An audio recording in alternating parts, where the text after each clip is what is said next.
I was thinking of a minister at Menlo Park just now. Every time he began preaching, he fainted.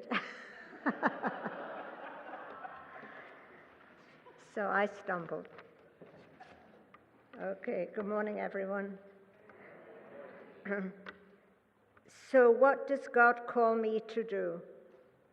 When Pastor Mary arranged for me to meet her in her office to talk about certain chapters in a book by the name of Called, written by Mark Laberton, I began thinking about my life, and I could see how it had changed for me.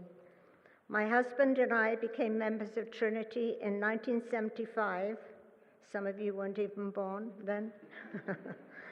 Fast forward to 2005, when my husband passed away very suddenly and unexpectedly. My life changed, of course, and after everything had calmed down and I was left to plan a new life, what to do, where can I go by myself? My husband had been coming with me to church, although not as often as we should, as life became busier for us. No excuse, our loss. My husband had some difficulty walking, but in recent years he came with me most Sundays, and we would sit together in our usual seat.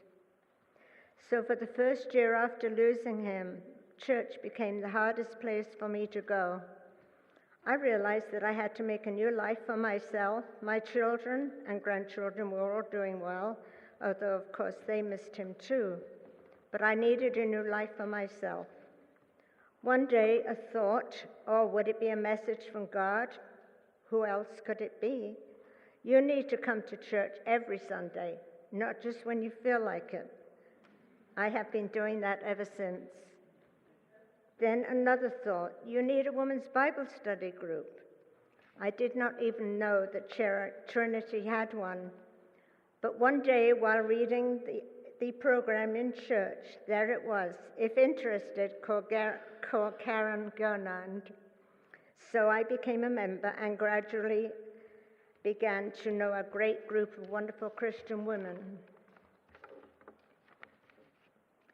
When a kind, unknown member helped me to become a deacon, my life changed again, and I was feeling a real sense of belonging. My new life had begun.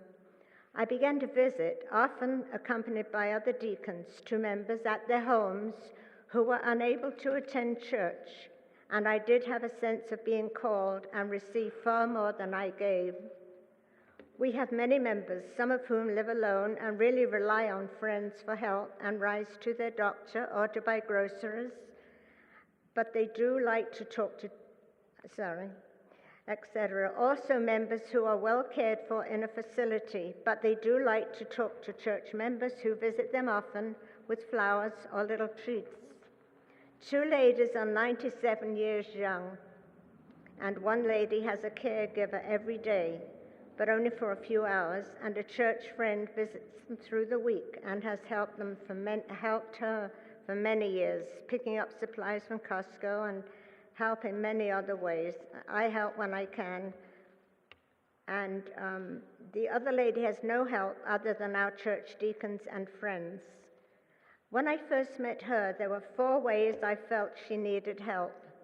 She did accept one of them. It was the most important one, a lifeline to be worn around the neck. Pastor Kurt helped me with this and came with me to the apartment to discuss the pros and cons, and she accepted it. We were pleased, right? She wouldn't accept the hearing aid part of it. And the pros and cons, and she accepted it, and I hope wears it every day.